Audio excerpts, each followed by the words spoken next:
The training. I knew that if I were to ever bathe in blood, I needed to get started that very day. The next day, I tugged at his father's sleeve as he chewed his buttered bread.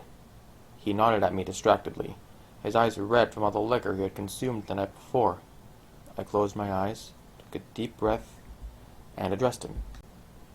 Father, you are always telling me I'm less of a man when you are drunk. My father looked at me, startled, guilt flooding his stern face.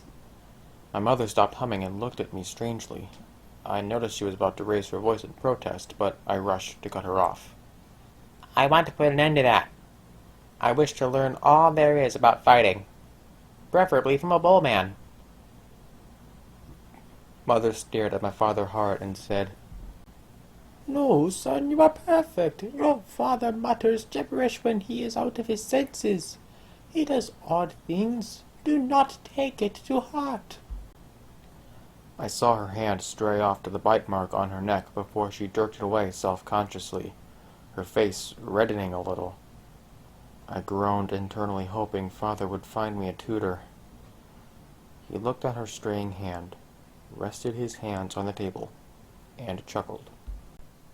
"Son, your mother is right by all means. But it does not hurt a man to be well versed in the art of fighting, especially with the thieves plaguing the town." I nodded. Mother rose up and left. She did not wish to be an accomplice in this. My father's face clouded over. He leaned across the table, took my hand in his, and muttered something about women not understanding. I looked at him uncertainly. The thieves were plaguing the surrounding areas, to be exact. Those goons had terrified scores of villages since their mode of operation was unique. They took with them not just material possessions, including gold, but left their mark on the walls, cupboards, and, in some cases, even the bodies of young women of the household. The men of our town had assembled last month to form a joint pact directed at defending the town from these loathsome men.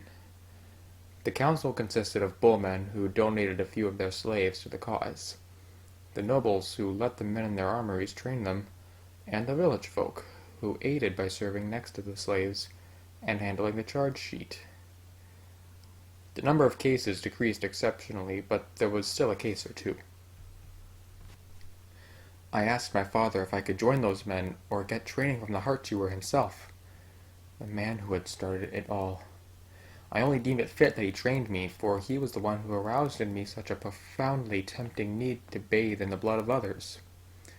I remembered the glint in his eyes, his nasty smile, and knew he was a man who had bathed in blood before. Father laughed at me, and said the heart chewer has better business than to train a wayward child, but what he could do was find me an armory master who could train me in various forms of fighting techniques. I agreed, and so we both smiled at each other. I had the thought of the silky touch of blood against my skin, and father probably to the idea of his son toughening up. Father was strange. When I truly became tough, reached the pinnacle of manhood, he refused to call me his son. He disowned me, ashamed of all my actions. I forgave him. The master of the armory was a stern man, and he treated me like a pathetic peasant. I still coped with him, for he was skilled with the blade and blood and metal. I felt we're joined in matrimony almost. If a man knows how to use a blade, he knows how to draw blood. If he can draw the blood, he owns everyone. It was my quest to own everyone and everything, to set their blood free from the cage of their bodies and let it soothe my thirst. I, in a single-minded manner, devoted myself to the cause, but I also hid it well. Nobody, I thought, should know what dawned on me. I wanted to be the only one with a spotless soul. I remained steadfast. Cousin Richard also started attending with me, and from the very start he made fun of me. I was petite and could barely keep from panting after picking up a sword and engaging in a single round. let alone carry an axe. Richard was stronger, and he almost always won when he confronted me. Master Sullivan also seemed to prefer me to him. Richard was growing into quite a lad, I noticed. Rebecca abandoned me as she grew fond of him. I started staying quiet and preferring solitude over social engagement. I felt like it was all for the better, since I did not want anyone to distract me anyway. Rebecca's scent, however, continued to permeate my dreams and haunt me. Richard continued in the next 5 years of training to be a complete thorn in my side. There was the time when I was going through a growth spurt. In the second year of my training, when I felt myself get physically stronger, I grew a few inches. My arms thickened into a bundle of muscles. But I still continued losing to Richard, who made sure he sent me home with bruises and cuts. The cuts I did not mind as much, since it helped me meditate once I got back home. I would lick it and taste the essence of my spirit, and that would somehow further strengthen my resolve. This one day, though, Cousin Richard was in the field against me, and I held my sword up, licking my upper lip. Master Sullivan watched on, as we both practiced the moves he had taught us. He was a firm instructor, stricter to me than Richard. I leapt across the field with blinding speed and smacked him with my sword. Our swords were so blunt they barely punctured skin, but they were still capable of cutting it. Richard could not take the blow, and he fell to a knee. Master Sullivan swooped in, thumping me on the back, telling me I had just mastered the lesson. I saw Richard's jealous expression and felt immensely satisfied in myself. That day, he deliberately held Rebecca's hand and ushered her inside the armory. I knew they were well acquainted, but the cheek of him! To bring her inside and flaunt her like that! I raised my eyes and looked at her, but she seemed to be avoiding eye contact with me. I guess years of skipping rope and playing hide-and-seek just materialized into nothing. I felt myself flush with anger. This was the girl who left her scent in my dreams. Her smell mingled with the most sacred smell. Did she not know how much she meant to me? Apparently, she did not. She giggled coquettishly and clung onto Cousin Richard's arm, staring at his face adoringly. He exaggeratedly winced and pointed at the bruise on his arm I had just administered using my sword. I was still holding my sword. Rebecca lowered her face and pressed her lips against his bruise. I seethed. Could she not see how he was flaunting her? Why would she not do that to me every day after Richard bruised me? Why could she not look at me like I was more of a man than Richard? I dismissed her, and knew that day, after seeing Richard smirk, that he won't live. Another morning, Richard met me in the street, with his friend Guile, who made fun of my pale skin growth spurt. So the tadpole shall turn into a toad, Guile taunted me. How is that for his gladiator pseudonym, Richard? Jack the Toad. Oh, but I have the princess, and I have the kiss, so I'm the prince. He can remain the toad for all I care. He would not survive in the arena for more than a second. Richard flashed me a twisted grin. I wanted to smash his face there and then. I gulped and pushed past both the boys. Guile tried to trip me with his leg, and I skipped over it, running back home that evening. I knew Richard would die. That night I decided I would bathe in his blood, and he would die a torturous death. I would not spare him by mercifully killing him. I would prolong his misery when the time came. I was green with jealousy because of Richard. Rebecca, Master Sullivan, my father, everyone seemed to be fond of him. Very well. I don't need either of them anyway. I would get my revenge on Richard, though. Cousin or not, He was the most manipulative brute in my life, and he needed to be put in his place. I'm smiling with satisfaction right now. It's one of my fondest memories. The day I finally rid myself of Richard and ravaged Rebecca, prying the perfect couple apart. Ah, how he struggled against me, writhing on the cold floor, his blood soaking the bonnet I snatched off of Rebecca's head that night, freeing her pinned tresses. I toyed with her locks as he spurted, begging for a merciful death. I just stood there, ripping the satin dress off of Rebecca as she sobbed in delirium. I made her watch as I sliced Richard's skin cut by cut until his chest was crisscrossed by deep bloodied lines.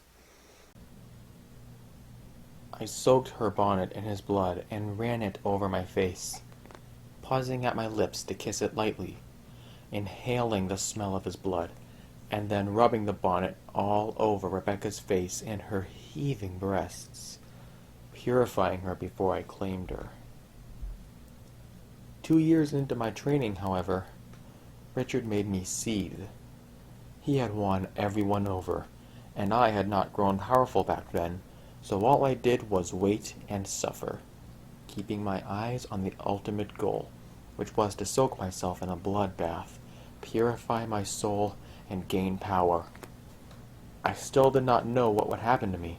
I just longed for it, badly. It was the stuff of my dreams and the objective of my reality. I wanted to get brave as soon as I could, so I could finally wash the filth off me. I trained rigorously for 3 more years. I felt myself change. I got taller, the same height as Father and was still growing. He ceased to call me half a man and proudly introduced me to his drinking friends as his son. He was still fond of Richard. I suppose I still was not the embodiment of conventional masculine standards of toughness, but at that point, I had stopped caring. In 5 years, I learned how to handle various weapons, including the sword, hammer, daggers, and my favorite, the axe. I could use all of them, but the axe was special, because its blade felt like an extension of my body. When I picked up the axe, I became a part of it, and it became a part of me.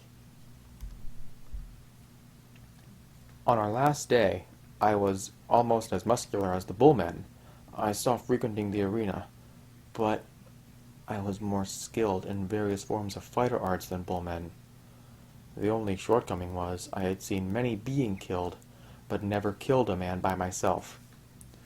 Richard, however, did boast of the thieves he had often killed Rebecca.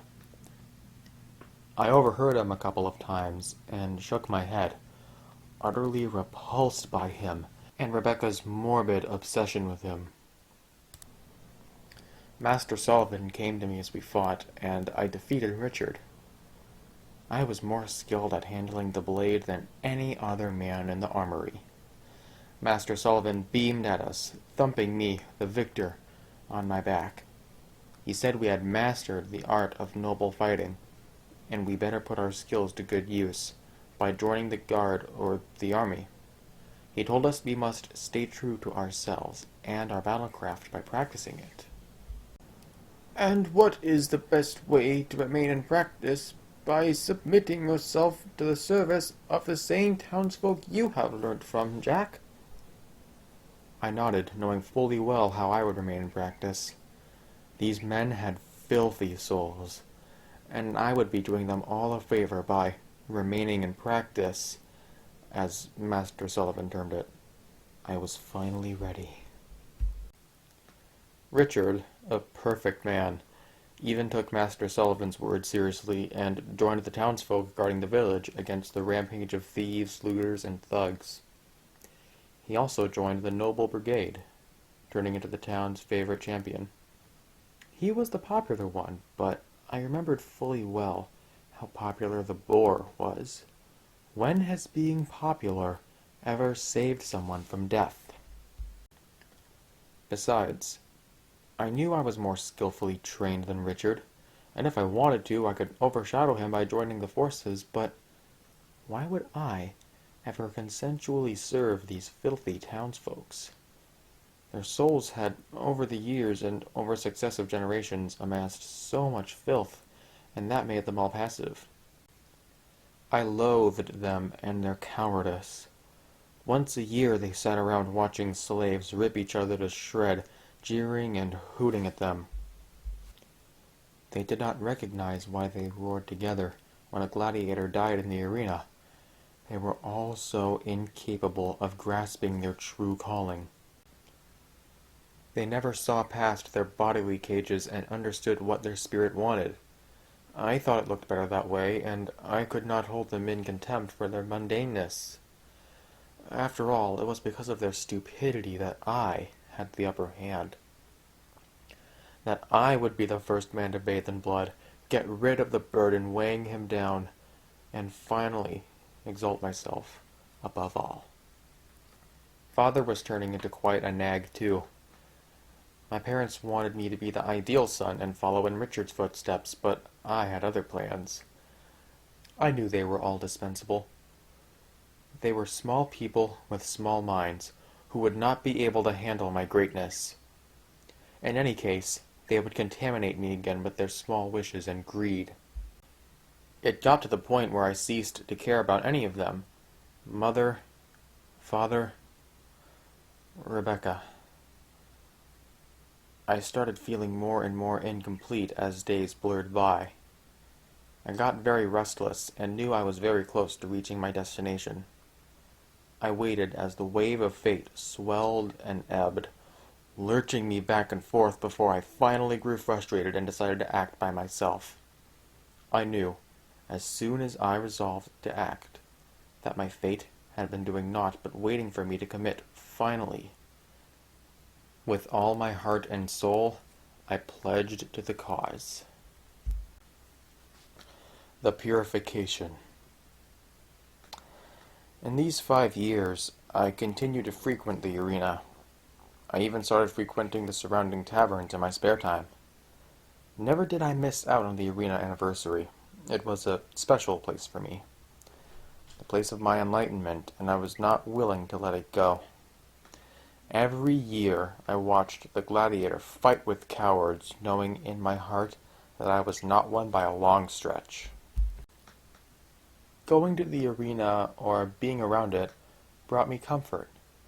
The bloodshed was not enough to please me, and I was not one of the lucky men bathing in the blood of his rival. But it was the only place that warded off my restlessness, temporarily. It also nurtured me in some odd way, almost like a birthday of my resolve. The 4th day of the anniversary week was when I'd attend the fights and review my resolve, trying to appraise how far I've come. The taverns and pubs near the arena were filled with people, filthy drunkards who bet on all the wrestlers in the field. Cowards, I thought. All cowards, feeding off of the sweat of lowly slaves instead of tending to their spirits. Despite my transformation, I still retained some of my older self. I still despised crowds, the smell of cheap booze on the breath of these men betting on other men. There was the bartender who yelled harshly at the patrons when he needed someone to go to the wooden counter and take their gin away. There were the Constants, a bunch of drunk, stinking alcoholics who slouched by the corner in their pee and needed to be kicked out when the pub closed. And then there were another townsfolk. Nobles, traders, artisans willing to put wagers on the arena fighters. An assortment of the crowd, and every evening the pub would be crowded because it was a very well-known betting spot. On some nights, pimps roamed about in colorful suits, their gold chains distinguishing them from the rest of the crowd. The liquor they served was adamant, too. Intoxicated men muttered about, creating a noisy space. Sometimes fights would spawn in the pub, and then other customers would break men apart because they could punch or kick each other in their stupor. The people were mostly unharmed. It was also my favorite pub. It exposed to me the vulnerability of these otherwise rowdy men who walked about flaunting their masculinity every day. I was sick of these men.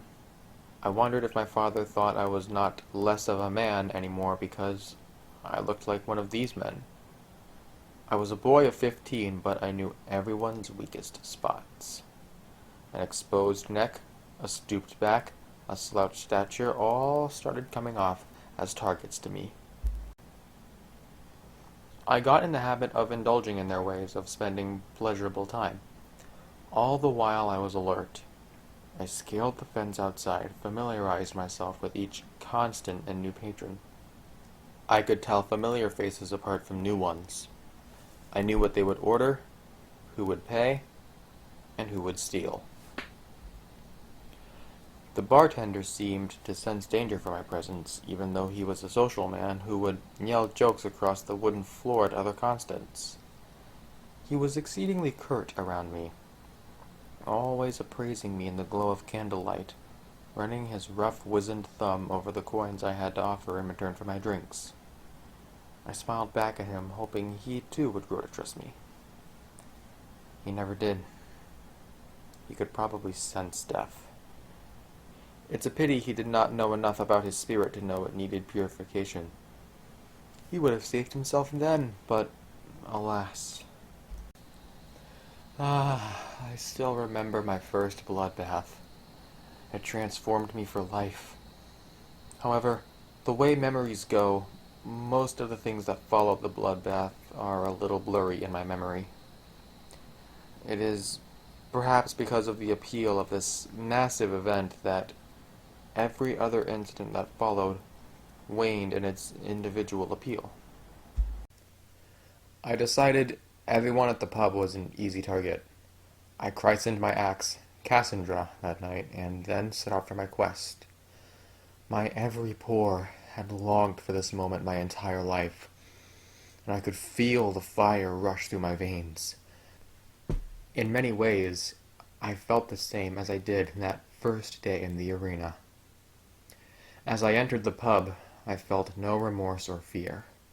I brandished my axe and strode forward, my eyes on the bartender. Moving to a darker corner, I felt the heat flush inside of me.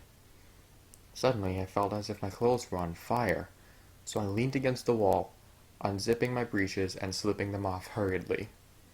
I also ripped off my shirt, standing in the darkness, stark naked, my pale skin in contrast with the darkness engulfing me.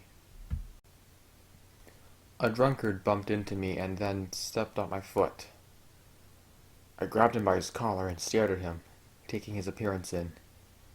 He was a man in his mid-30s, one of the new ones with a receding hairline and a potbelly.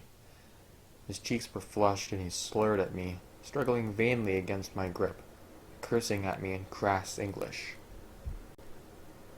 I took my axe out, and with all my might, buried it inside his gut. His eyes widened as he sputtered out blood, spraying it all over my neck. I held his body against mine, letting his warm blood cover my crotch and thighs. I cannot even begin to describe how I felt. Imagine wanting something from the day of your birth, and being painfully conscious of your yearning. Imagine then your fingertips brushing against its surface as you stretch onto your tiptoes to finally get it. That is how I felt. I needed more. I moved to the exit gate, blocking it. By now, some drunkards had noticed my blood-splattered nudity. The sober nobleman who was there for the first wager of the night was among the first to notice and scream. I deftly held up my axe and aimed for his chest. As I hastily removed my axe, his blood sprayed on me. I closed my eyes for a fraction of a second and enjoyed the warmth emanating from his body. He was still writhing when I pushed him away, and grabbed the next person who dashed for the door. He was a little tipsy. His eyes widened as the axe split his head in two, cleanly killing him, his brains spilling out. I stuck my tongue out and licked the salty blood that spilled from his nostrils. I rushed to the nobleman and split his torso in half, giving him the clean death he deserved. Man after man fell under my axe, bathing my naked body in the blood. I might be a barbaric murderer for my reasons, but I did give them all a clean death, just like my father taught me that day. The alcoholic Constants were resigned to fate already. They were the easiest to chop off, their eyes glassing over as their blood drained from the body. The traitors were the next to fall under my axe. The fat bartender, after noticing the commotion, made a dash for the door, and I tossed my axe at him. It struck him in the back, slicing his back into 2 even compartments. I stared at him as he fell, walking over to him, pulling out my axe. After that, I finished off the screamers. The drunk men had a fascinating way of dealing with death. They absorbed it, almost welcomed it, as if this was the best way to leave. I shook my head at them. If only they had sought to purify themselves. By the time I was done, the floor was slippery with blood and gore. An arm here, a cleaved midriff there. I rested on the counter, staring at the result of my struggle. I felt profoundly at peace. It felt like I had finally assuaged some ancient thirst in me. My whole body was covered with a layer of fresh, warm blood. I felt like someone had finally put out the furnace in my body, replacing it with small candles.